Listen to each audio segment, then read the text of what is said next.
Hello everyone and welcome to the Online Hustle Podcast. In this episode, I'm joined by a good friend of mine, Sean Larsen, one of the co-founders of Labl.it. We'll explore how this platform is helping restaurants and food businesses navigate the complexities of labeling compliance. Stay tuned for insights into the B2B world of labeling.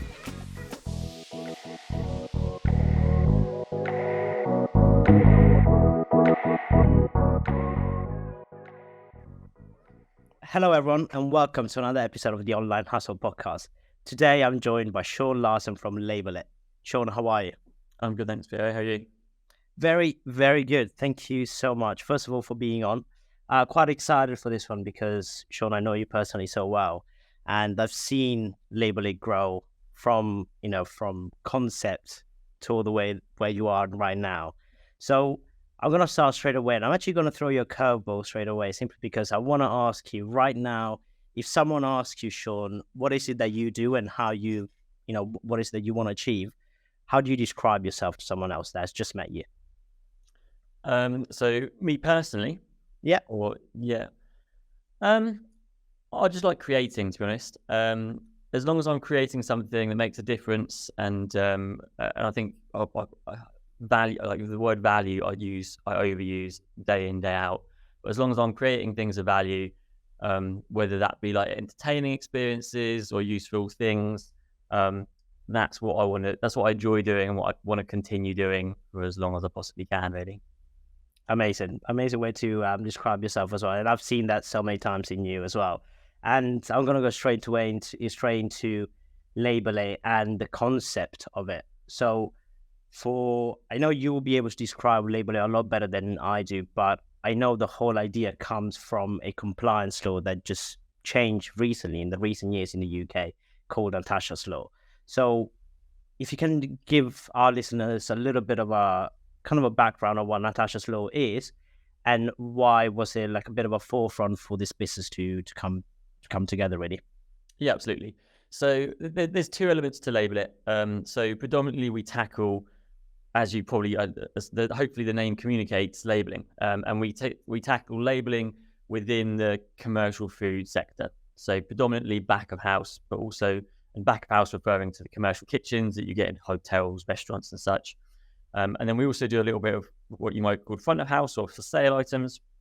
And this is where the Natasha's Law element comes in. So to split them out, back of house prep labels, it's a requirement for any commercial kitchen, whether it be a hospital, a climbing centre, a movie set, or wherever you're preparing food. If you're pre-preparing food for consumption later, you have to stick like one of these style labels on it to say what it is, when you made it, what allergens are in it, and when you've got to throw it out. Okay, and that's a requirement from environmental health. And if you ever get inspected by an environmental health officer and you haven't got those labels on, they shut you down or they give you a bad score. In addition to this, on the flip side, on the front of house, on the what's called PPDS, prepackaged food for direct sale, prepackaged food by law, by the newly introduced law, Natasha's Law, has to have defined on it the ingredients that are within that of food item, and within those ingredients it has to have the allergen items bolded. And then within the UK there's 14 major allergens, including things like obviously like fish, milk, nuts, and I won't reel them all off, but you have to define what the allergens are. And this is basically, it's called Natasha's Law because regrettably back in 2016 a young girl called Natasha bought a sandwich or roll type thing, and there were sesame seeds that were baked into the dough of the bread, and this wasn't appropriately labelled on that particular food item, and she regrettably died from this. And then her family obviously have campaigned since 2016 to bring in more appropriate food labelling laws in order to keep people safe, really. Yeah, I mean, I personally know someone that suffered an anaphylactic shock and had these sort of moments, and it does happen, and allergies are part of it. So I think Natasha's Law that's coming to the UK is something incredibly useful, especially in a country and industry where prepackaged food is quite common, especially, right? So your business comes in as a not just a revolutionizer, but actually a problem solver, which is, I think, quite a big business metric in many ways. When someone is starting a new business, creating a new product like you have done in your past, you know that is to solve some sort of issues. And that's like one of the number one business metrics that there are out there. So I appreciate the little rundown as well. And I think it's really important to understand that. I'm going to go, I always create a little bit of a journey for our guests and their brands and talking about their business. So as we've come out with the problem that there was there, then it's about the conceptualizing, actually coming up with the idea and what is it that was needed, right? So before we even go into coming up with a great name like Labl.it, like you said, it is very self-explanatory. And I think it's a little bit funny that the .it stands for actually an Italian website, doesn't it? But it's worked out perfectly for you. However, what I wanted to know is, okay, now that Natasha's Law is coming on, what made you and your co-founders go, okay, we need to come up with an idea here on how to fix that? Yeah, no worries. So again, so I'll tackle this in the two elements, so to speak. So you've got the back of house prep labels, and you've got the front of house Natasha's Law ingredients labels as well. So the idea predominantly came from actually the back of house labeling. So all of us, all of the co-founding team, myself, Reece and Carl, all had experience working back of house in commercial kitchens, and we're all being there at the end of shift, writing these labels out. And when you're there, and quite often these labels are left till the end of the day, and the end of the day in hospitality can be 1 a.m., for example. Yeah. When you're there at 1 a.m. and you know that you're going home after writing these, you're writing them at light speed, and you want to get through them as quickly as possible because you want to go home. Regrettably, obviously, this impacts on the quality of the labels, the readability, the information on them, and this is not just nationwide, but this is worldwide. Like the same food labeling standards apply in the States as well, or at least very, very similar. So knowing that this was an issue, and that the chefs and kitchen staff are wasting their time handwriting these labels, and also there's instances of American temporary staff coming over to the UK and working back of house in kitchens and writing the date, month, day, year. And in those instances, food was being left in fridges and freezers for months longer than was appropriate. And that's a food safety risk. Not anyone's fault. It's just obviously just they write it incorrectly, but that's another story. But yeah, so there was lots of things: speed, safety. We can solve both of those problems by automating this issue. On the Natasha's Law side, you've got people like say like farm shops. Traditionally, they're selling pre-packaged, I don't know, maybe sausage rolls that they cook in-house. Prior to Natasha's Law, they'd put the sausage rolls loose on the counter, and that would be it, you know, and you could come along. But obviously, that's the type of scenario where there's inherent risk involved if someone comes along and doesn't know the ingredients within that pre-packaged food item. We sell into venues that don't even have computers. Like they might have a mobile phone and an old manual till. Now, when the law comes in, for someone who's not very tech savvy and doesn't have a big IT department, or they might a very small independent shop, they need something very affordable, fast, and easy to use. And that's kind of that niche where we sort of snuck in on the Natasha's Law side, is that you could be non-compliant on the Monday, you could place the order on the Monday, we could ship it out, and you could create your labels on the Tuesday, and you could be compliant by the Wednesday. So it's getting these venues, especially when the new law was introduced, it was getting those venues up to regulatory compliance level incredibly quickly for not a lot of money. Amazing. That's a great way of putting it. I think kind of having those two faces from the backhand to the front of your shop or your restaurant as well, I think kind of makes a massive difference for the two businesses. From a more in-depth level, how easy was it to kind of come up with the concept itself? So yes, what you said about it, for smaller businesses that don't necessarily have computers, that don't necessarily have printers in-house, that don't have to do everything manually. And what you said about the 1 a.m., from personal experience, having worked in hospitality, I know the feeling of staying out late and having to do those chores. And I know that Labl.it really helps the facility and the speed. But on a okay, idea is this, let's find the solution. How easy was it to find the product and developing the software as well alongside it? How long did that take, and how do you think, how does it actually progress in that sort of sense? Um, it was difficult, and I'm glad of that. Um, Yeah. for the reason being that it's actually a bit of a defense mechanism for our business as a whole. That people can't walk into this industry and recreate something like this, because it took us about a year of tinkering before we even got something close to what we've got today. We originally started out with two separate devices. We had a tablet and a fixed location printer, and this is what a lot of our competitors have. And we got the cheapest developer that we could find, but it was a great guy, and he was super helpful. Like, that's an essential part of especially if you're trying to get something like this off the ground, you've got to get your good dev team in early doors. But yeah, we had the separate tablet, the separate printer, and we had a functional system like an MVP, and we put it into a real life kitchen, and we said, look guys, can you test it and can you feedback on it? And the feedback was horrendous. The chefs hated it, and they didn't have any qualms about telling us they hated it. And that's one advantage of the kitchen world, is that if people in the kitchen don't like it, they'll tell you they don't like it, like with plenty of swear words included. Yeah. Yeah, but it's only through feedback like that that we were like, okay, well, we can't have this fixed location printer. Basically, the staff didn't want to have to walk back and forth.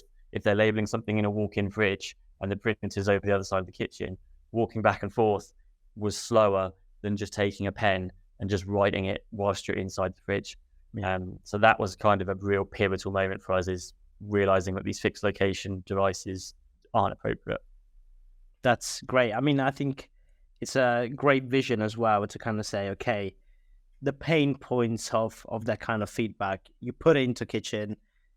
And I know, again, from experience, I know what chefs can be like. They're not necessarily the nicest spoken people. You know, when it comes to feedback, they will let you know exactly the way they think, which is really good. And I think that's really good experience for any business out there that's trialing their product. They need to see the feedback of the users, right? So I think that's a great little concept.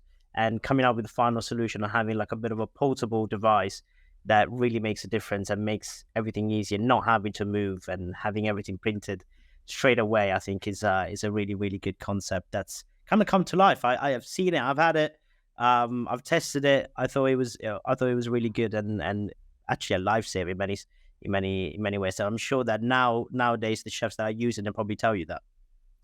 Well, I mean, this was like a kind of the second part of the testing, right? Is that then we flipped onto the portable device, and then we go around that feedback loop again. Okay, guys, tell us what you think of it. And it all went really quiet, and sometimes quiet is good. And it went quiet until obviously it uses consumable label rolls, just like any old printer. Until the labels ran out in the venues. And then suddenly the staff were like, we need some more labels for the printing machine. We're like, oh, you enjoying it then? Yeah. More labels, please. And then you know that your product is good when then they were getting angry about not having enough labels. Yeah. And then it was at that point we were kind of like, we might have something here, because if people are getting angry about not having enough labels, because they know, and also knowing that for a fact on the shelf in those same kitchens, they've got the handwritten labels that they could revert back to. Yeah. They don't want to, because they know there's an easier way. That's a really good point. I like that quite a lot. And yeah, I like the quietness part of it, because you said, yeah, it went quiet. And then all of a sudden they're demanding the labels because they're so used to using it and they find it so easy, which is a really good point. The branding, the Labl.it, we've already touched it. Are you going to claim the idea? Is it all yours, the idea of Labl.it? No, I don't think it was any of ours, as in the co-founding team. I think it was a suggestion from a third party, who shall remain anonymous. But the Italian domain was really cool. We do have a problem now, because at the time we could purchase that .it domain because they hadn't finalized all of the Brexit nonsense. If we wanted to purchase another .it domain, we now can't. So we're locked in with Labl.it well and truly. But yeah, we originally designed a similar logo to the branding, and then effectively got this current logo that you see behind me is AI generated, and yeah, so we knew roughly what we wanted, and then we made the AI generate it so we could get the various different file formats en masse. The coloring, the color scheme. I mean, we did like a persona exercise, and we examined the different personas of the users and the stakeholders that we're using. And obviously, you've just got to consider what do people expect to see from kitchen software, kitchen hardware. And we looked at similar things like fridges, how are they marketed, ovens, cleaning products that are used within commercial caterings. And look, you can either be a total trailblazer and you can go out and break all the rules and do purple and, like, I don't know, yellow is traditionally not a color used in the kitchen that much because it's like a sickness color, isn't it? But then if you're going to use purple and yellow, you've got to re-educate your audience, and that's a lot of effort to try and re-educate them, to make them believe that you're the new, like, groundbreaking thing. We took the deliberate sort of strategy of the orange typically isn't that much of a kitcheny color, so that's kind of our edgy new boy on the block sort of like twang. But the blues, the whites, the blacks, that's the anticipated sort of color scheme that you see in a lot of other sort of commercial hospitality type sort of softwares and back of house equipment type stuff. So a little bit of edginess, but also keeping along the lines of what do people expect to see from brands such as ours. Hey, that's a really, really good level of detail that you went into. I really like how much you really thought about that color scheme. I think that's really important in terms of how your eye catching, especially on an online base, even your website. I think it's really catching. I think it's really suited for anyone that actually needs the help and wants your product. On the AI side of things, when you said about the a third-party generator, I generally assumed that it was a chat GPT sort of thing, but it wasn't. I know when you came up with the whole idea, it wasn't chat GPT, it wasn't quite as famous as it is right now. So, props to the person or whoever came up with the idea, because I do think it really suits it really well. The next bit for any sort of journey that I look into it, I think it's nice coming up with an idea. It's always the funding side of it for any new business, right? I think that's something, whether it's personal, whether it is loans, whether it is financing of any sort. I think it's a really, really important part for any business that wants to launch in a certain manner, because from experience, from having seen e-commerce businesses, it starts small and then you generate revenue, you generate volumes, and as soon as you see the demand, then you really go. Sometimes the competition comes in and undercuts you because they have that bigger funding as well. So how essential, well, first of all, how was Labl.it funded when you guys first started, and how essential was it? So we're in the I say fortunate but also unfortunate position of owning between the founding team a few hospitality businesses here in Southampton where we're based, and this was actually the concept of Labl.it was born during lockdown 1 of the whole COVID period, and in that time we were resource-wise, we suddenly had, because the venues were closed, no one was allowed through the doors, right? Yeah, lockdowns. Yeah, we were barely allowed out of our houses. So resource-wise, suddenly we were very time-rich, and thankfully the support that the businesses were offered through that COVID period was quite generous. So we didn't need to worry about the hospitality businesses going under. So obviously we had a bit of our own funding. So with regards to funding, it was a bit of personal, a bit of borrowing from the other businesses in terms of loans from the other businesses that we paid back in due time over the following years. But yeah, I think I come back to like the lean startup thing. I mean, I've talked about the feedback loops in the prior questions, but taking a lean startup approach is absolutely essential. Like when you're going on these type of endeavors, like if you're assuming what chefs want, if we hadn't have done that, putting that fixed location printer in, and we'd dived all our investment into a fixed location printer, then it could have died just then. Like building an MVP, keeping costs low, using a lean startup methodology approach, it reduces your risk. It allows you to build wasting the least amount of your own time and money as possible.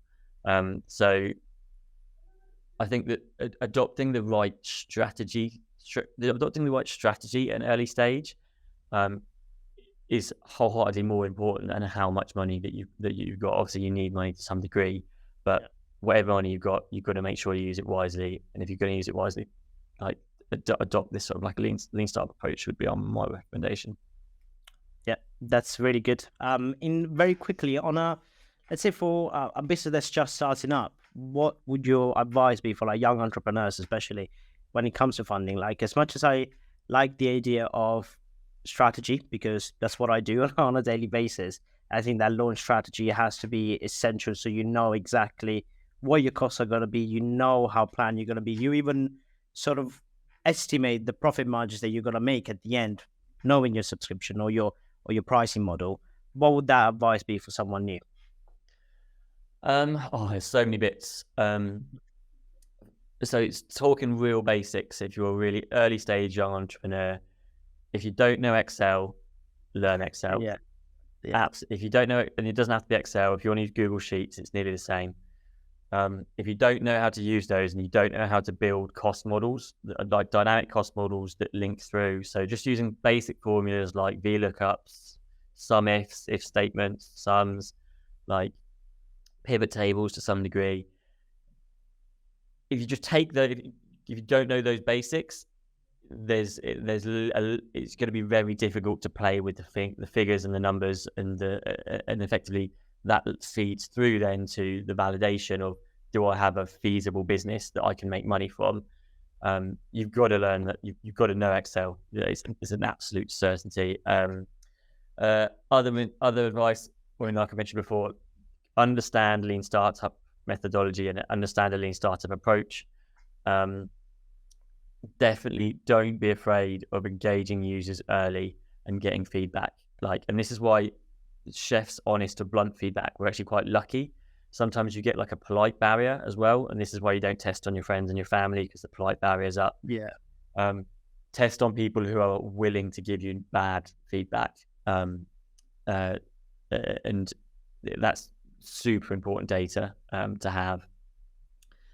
And then funding wise, apply to every competition, apply to every pitch competition. What useful resources that we've really liked is sign up to, this is a controversial one, but certain mailing lists offer a high amount of value. Things like in the south, the Solent LEP, Local Enterprise Partnership mailing list, is really good. They have lots of funding pots that they'll always advertise. Go Southampton, it's in Southampton, the local bid district for this area has a really good mailing list, which again just pops up these bits. Oh, do you know what? Do you know about this competition? Do you know about this competition? And one of the main things that got Labl.it off the ground was, I think it was in the Go Southampton mailing list, there was a competition advertised being run by Southampton Football Club for £20,000 for a small enterprise within the local area. We just happened to see that on the mailing list. We happened to apply. We got through, and we ended up winning that £20,000. And that paid for the first round of development effectively. So also answering your previous question, which I probably should have noted as well. Yeah, that 20,000 was quite pivotal, and we're very grateful to Southampton Football Club for that. It went a long way. But what I would say is that people say, "Oh, well, you had 20 grand to start up." That's not cheating, but a little bit abnormal. Yeah, we already had the product at the point you're ready to pitch. So that was when it accelerated us, but the product was already ready before that on a very, very minimal budget. Yeah, no, that's a great way of putting, great stage approach as well, where the product is ready, you just needed kind of the boost to kind of let it loose, which is really, really important. From funding, I kind of want to really understand the business side of things. And what I find really interesting about the business and the product itself is, one, it's almost exclusive currently on a B2B basis, right? But it is because of the nature of the product and the label making. It's something that basically every single hospitality business needs in the UK, however many there are, and we've seen. So in terms of identifying that and engaging those businesses, not just to start with, but now, how do you think that has changed and how does it really work? So interestingly, and this is we're one of a very few markets where this even exists, but the environmental health sort of national agencies, or organisation, you could call it. Obviously, the people that enforce this is effectively local councils, right? Environmental health departments within the local councils publish a public list of all inspectable food environments up and down the country, and there's just under 600,000 inspectable food environments. And on that publicly available list is the addresses of every single venue that needs to be inspected. Now, we don't have the funds to conduct a mailing campaign at the moment, at least, to all of those. Yeah. But we're in a weird position where, we've literally got a list of 100% of our customers, because if you're not getting inspected, you don't need to label it. Through research and through looking at our customer base, we've got a sort of a total addressable market. So if you're doing a town Sam Sommer, a total addressable market of about 61% of that 600,000. So there's a huge chunk for us. We're well happy with the market size. With regards to how about we go about communicating with them and how about we go about attaining them, we're still learning at this. So to give some context as well, as I said, we're coming into our third year now. Yeah. And as we started off with very much like any business does, sort of targeting whoever we can and whoever will take us. And that was traditionally more smaller venues, maybe one or two venue businesses. And then as we're growing, we're starting to attract the larger corporations like your Novotels, Holiday Inn, Harrods, like the multi-site type guys. So as we grow, to start with, it was the ones and twos we call it. And then as we've grown, we've naturally attracted the larger clients where there's a bit better economies of scale for them, and we'd rather have them on because they're a little bit easier to deal with. So it's certainly transitioned. Our approach has had to transition from launch to now because of the part of that's due to trust. The larger guys won't trust a year one startup, and then the battle is not appearing like a year one or a year three startup. You need to appear like you've been around for 10 years or so. I find that really interesting. Where it's more okay, big corporation coming to the new innovative business and being able to accelerate yourselves to a point where you can service such a big client, but not having done it before, I think can be quite a daunting task, which is quite interesting to see. And congrats, obviously, on these big hospitality business coming after you and saying, actually, we really appreciate the product that you made because it is incredibly useful. Secondly, I think what you said is very unique. Knowing exactly who your customer is, knowing exactly who you can go after, knowing exactly, and out of this very little amount of businesses that be able to tell you that's a potential client, and I think that's a kind of a royalty, really, like a little bit of a kind of endearing sort of option saying, "Oh, okay, we've done this so far. Obviously, still have so much potential to go to," and I think that's a really good eye opener for you as well, which is amazing.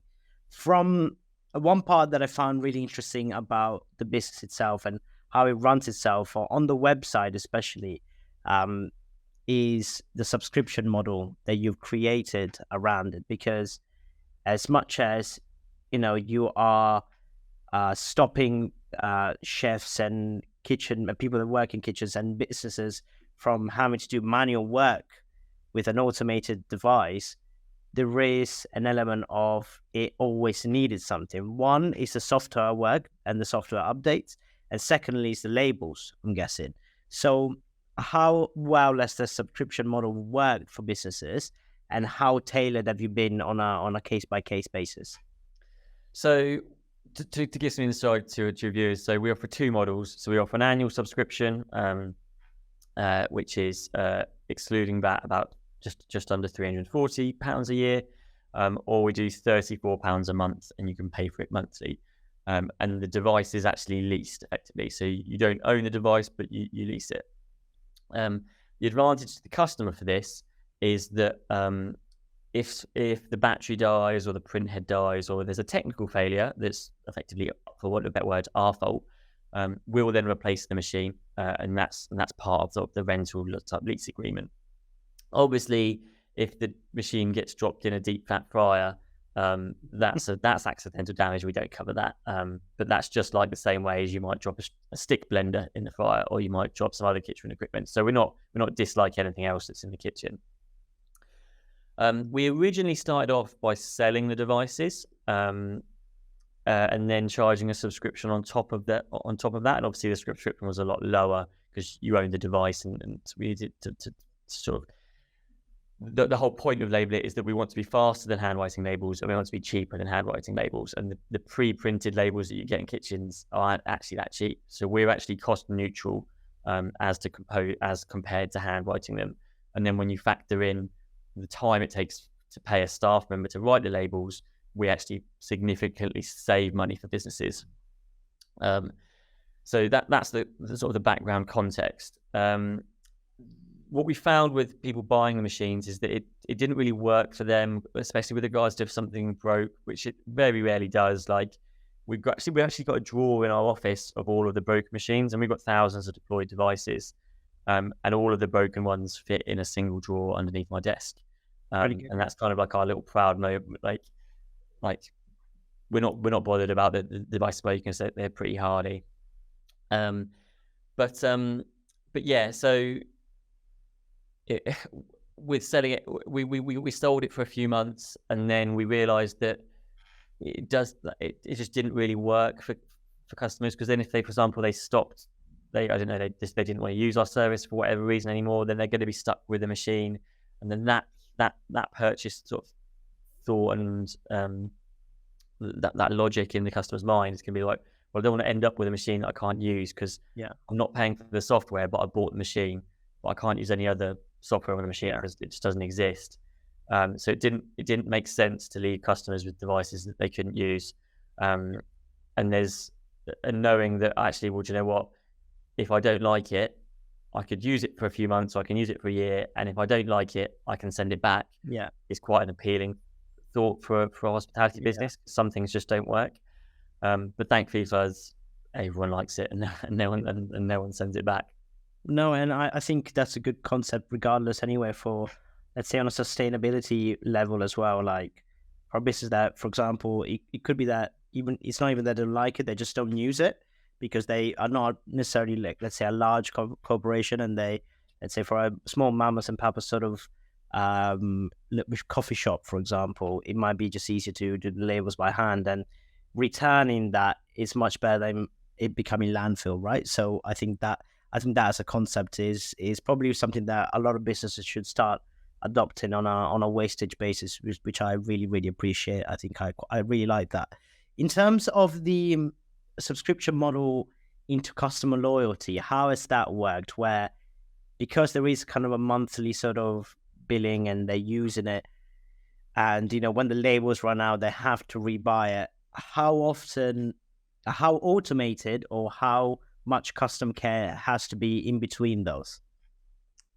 So with regards to sort of our touch points with the customer, one of our sort of like our ethos and our bit that we say during our sort of sales things is that Labl.it should always adapt to your kitchen. It doesn't enforce itself on your kitchen. It adapts to what you already do.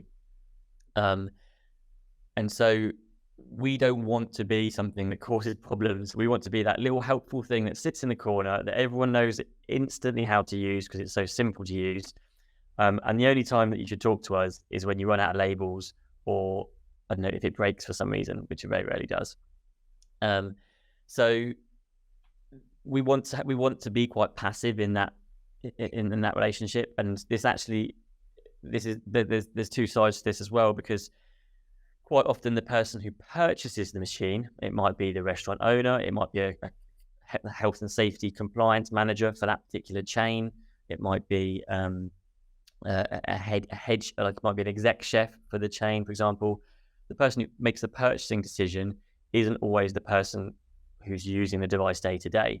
So we do suffer from a bit of a disconnect between customer and user in our instance.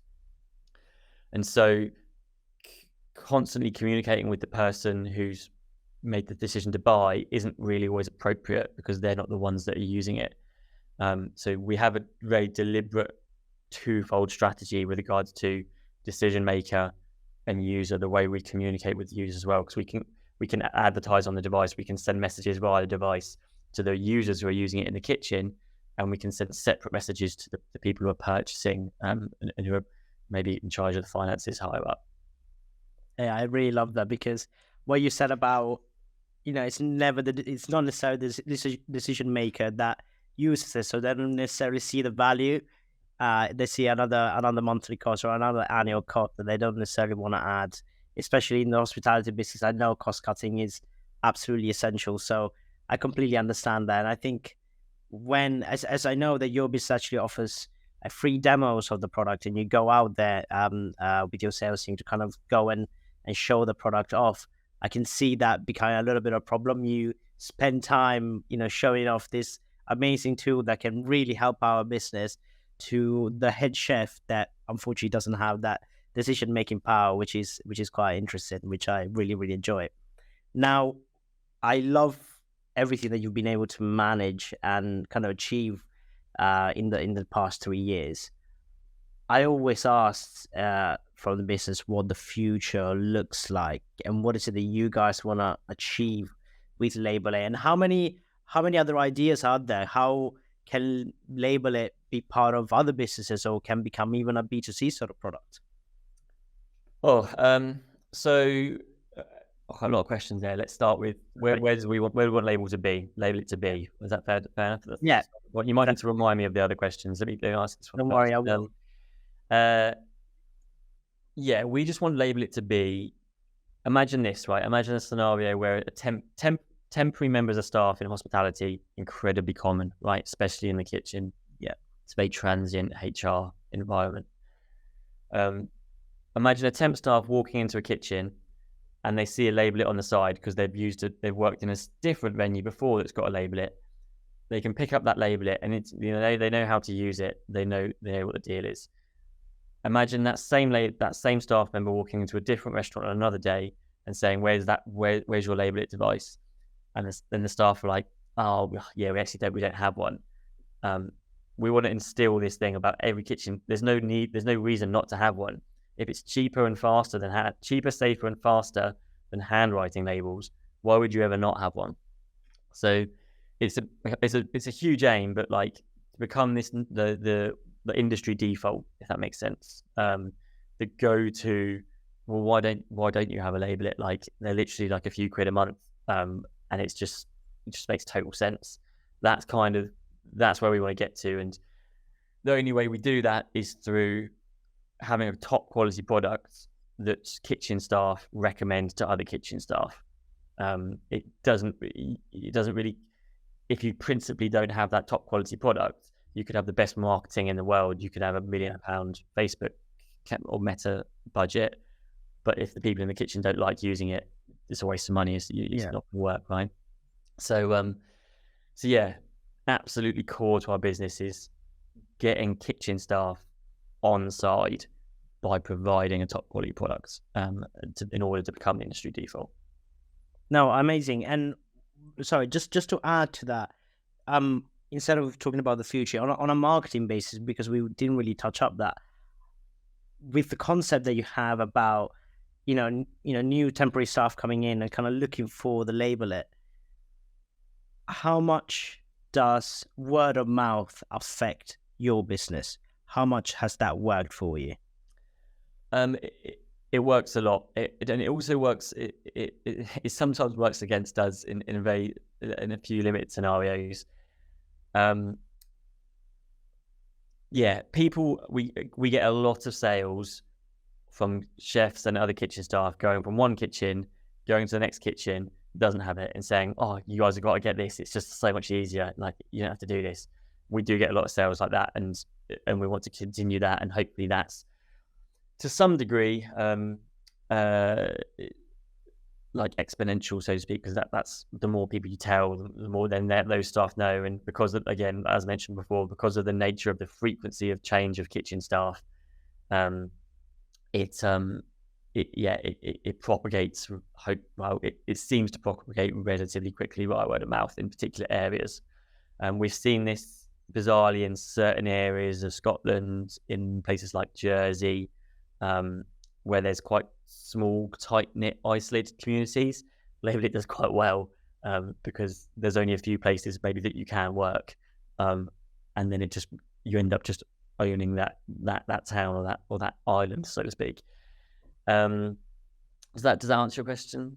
Yeah, no, it does. No, I really appreciate that. I think it's a little bit of a different one because I speak to a lot of businesses that think about the PPC campaigns, the SEOs, the keyword management, and I'm sure with you working with your own marketeer will have considered those things, and having logos, having the website the way it looks right now are essential parts of business, but there's still a kind of brick and mortar side to business where it becomes really essential, because there's almost nothing better than a word of mouth recommendation, because it's industry expert to industry expert. It's customer that needs it to customer that potentially needs it. And I think it works beautifully. It's actually what I talk about in quite a couple of these episodes on the Online Hustle podcast is viral products, right? On TikTok is exactly the same. It is word of mouth that's been kind of widespread on our platform, that's seen by everyone. So I think it is a very, very essential part of it. And Sean, I really appreciate your time. There is one final section that I'll go through every single guest on this podcast. And the section is called Believe It or Not. Now, I've already asked you for a photo of you from 10 years ago, and it's you deep diving in some beautiful, clear waters. Now, the section is called Believe It or Not because, Sean, believe it or not, but 10 years ago was the year 2013. It might just show our age, but 2013 almost feels like yesterday. These 10 years have gone so quickly. But if there was one piece of advice that you would give Sean Larsen 10 years ago in 2013, what would that be? And it cannot be investing in crypto, because that's the cheat code that you're not allowed to have. Just keep doing stuff. Like, do more. Don't wait to do stuff. And that's some really basic language, isn't it? But do stuff as soon as you can now, because you never know what's around the corner. Like, get as many experiences under your belt, take as many risks as you can, and like obviously there's an element of don't rush, right? But at the same time, don't have a big to-do list. Like, I think that I followed it then, but I think I could have followed it more. Yeah, I think there was a point in time when I'd be putting, do you know what? I'll do that when I'm older. I'll do that later.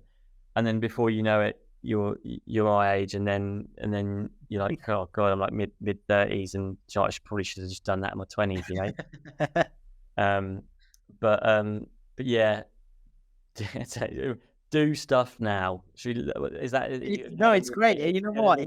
One than that. You'd be surprised. You'd be surprised. The guests on this podcast they've been amazing at explaining that side of things and their brands. And this question is the one that kind of stumps people. And you're like, actually, and a lot of the answers have been great simply because they're genuine and honest. And they're like, oh, actually, I would have told myself to take myself less seriously or do stuff a lot more. I do it quicker. And absolutely, it is a great answer. Sean, I really appreciate your time. I appreciate you coming on. If there's anyone listening to this podcast that is inquiring about the product, how can they find out about Labl.it, and how can they get in contact with you as well? Yeah, so first and foremost, nice and easy, just go up to the old website at the top just there. It literally is just that, Labl.it. And on there, you can either chat to our lovely sales like BDM staff through the live chat, through email inquiry. We've got a telephone number you can ring. Any type of way you want to get in contact with us, whatever suits you. Or if you want to contact me individually for whatever reason, I'm on LinkedIn, Sean Larsen. I'm sure it'll be the way you spell my name will be in the text, so to speak, for this episode. I'm more than happy to chat with anyone there. Yeah, we will be putting everything in the description below anyway. But thank you again so much, Sean. I really appreciate your time. No worries. Thanks for that.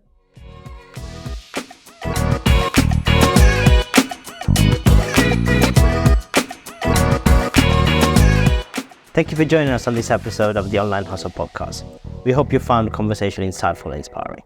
If you'd like to connect with our guests or learn more about their work, you can find their contact details in the episode description below. Stay in the loop with us, following us at the Online Hustle Podcast on Instagram and TikTok. And remember, if you're looking for an expert guidance on e-commerce or have questions for our strategy and growth team, you can reach out to us via our website at strategy.avarsgroup.com or drop us a simple email at strategy@avarsgroup.com. Stay tuned for more exciting episodes where we continue to unravel the strategies that drive online success.